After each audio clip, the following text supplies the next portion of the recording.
Good morning, Raider Nation. Justin Fields is now a Pittsburgh Steeler. How does that affect the Raiders going forward? We'll talk about that on the morning edition of the Put on Raiders podcast. All right, let's jump right into it. Good morning to everybody here on the Put on Raiders podcast. It's a for me it's a good day. Any day you wake up is a good day, but especially a good day because I don't like spending a lot of time talking about mid. Um, and we spend a lot of time in this world talking about mid quarterbacks and mid players. And Justin Fields is that. He's mid, the personification of mid. And we can blame coaches, we can blame this, we can blame that. For every argument, there can be a counter argument for why he wasn't successful in Chicago. But he's still a young player, still has a lot of great athletic ability. And now he is going from the Chicago Bears to the Pittsburgh Steelers. And, you know, he was one of the last one of the last name quarterbacks to get traded for. And he got nothing. They got nothing in return. This whole Mel Kiper and everybody talking about first round, second round pick for him, it was all a fallacy. He was not they're never gonna get that. And they were close to what they give up a 6th round pick in 2025 draft where it could end up being a conditional um 4th round pick depending on playing time. Let's just be real. They basically released them. I mean, they basically released them. If you are the Steelers and you have the worst quarterback, in their division, they have the worst quarterback situation in their division as far as just frontline starters go. You know, I mean, Cleveland, you could say is if Watson ever comes back to play decent football, then they're going to be in trouble. But the Browns roster makes them really formidable as well. But then you got Lamar Jackson. You also have Joe Burrow. So they're not in a great position as far as quarterback goes. But somehow, because Mike Tomlin is Mike Tomlin, they make the playoffs all the time. So I would say good move by the Bears. Good move by the Bears. Good move by the Steelers. They have Russell Wilson. They have Justin Fields. And now they have a situation here where they have a very cheap quarterback room that could possibly be an explosive one and help them. Now, the Steelers are always a formidable opponent, and it's going to be an issue for the Raiders going forward because they usually take a playoff spot. And those playoff spots are going to be hard to come by when the season comes around because the Raiders are trying to make the playoffs. They're trying to not waste Max Crosby's career. And they're trying to become a relevant football team. You can yell Raiders and all that stuff like that, but at the end of the day, it's about wins and losses. And can they start winning some games to really, put themselves in a position to be a perennial playoff team, not the one-off every 5, 6, 7 year playoff team, but actually a real, actual playoff football team. That's huge for this team. So we'll see if they're able to do that as the draft gets closer and closer. We're almost a month away.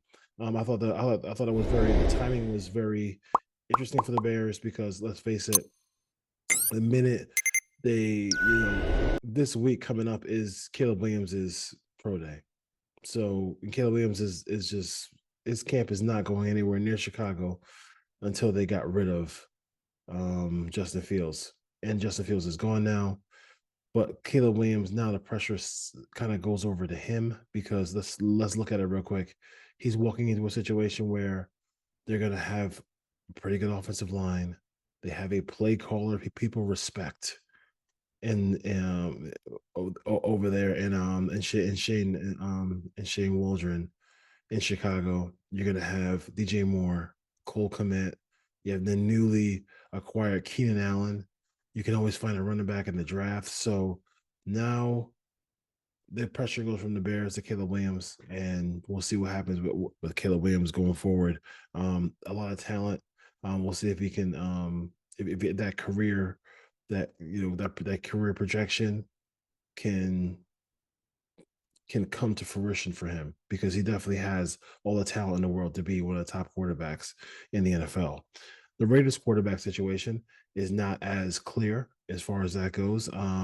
We know that Aiden O'Connell is on the team, and I've talked at length about how that is not a recipe for success in the National Football League to have Aiden O'Connell be your number one starter.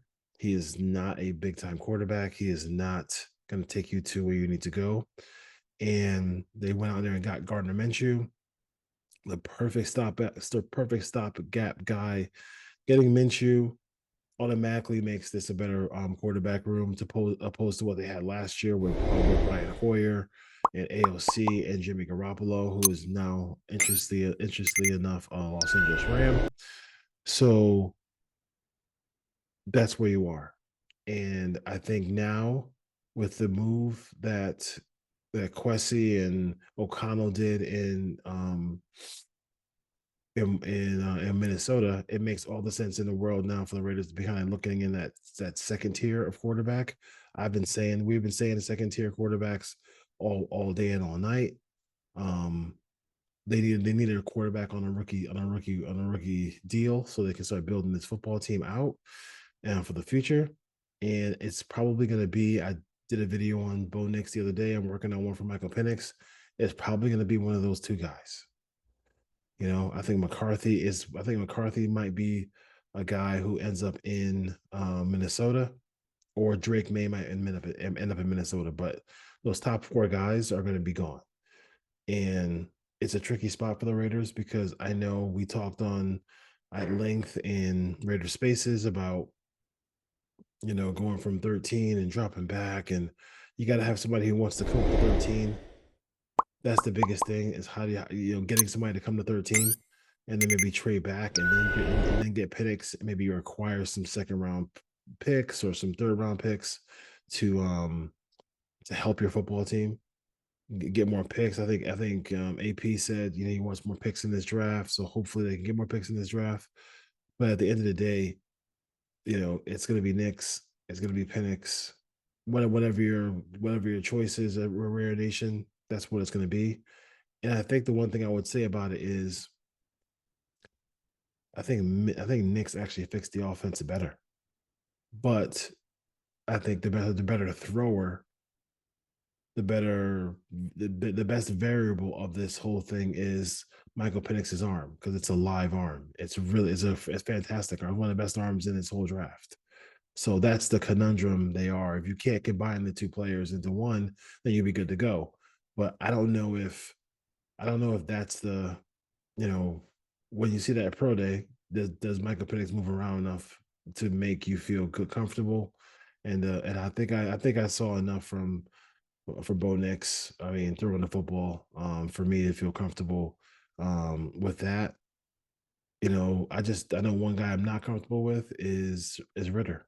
Ritter is not the guy. I mean, Ritter would would just be the grossest move they could make, and it'll be like a third round pick. You're doing the same thing. He's not as athletic as you think, and he's just 6 foot tall. Like you have to deal with that part of it.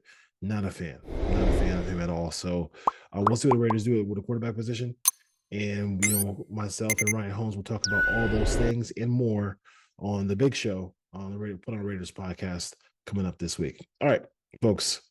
Good morning. Good Sunday morning to you. Take care. And as always, go Raiders. Straight pass play for Washington. Penix going far side. End zone. Odunze.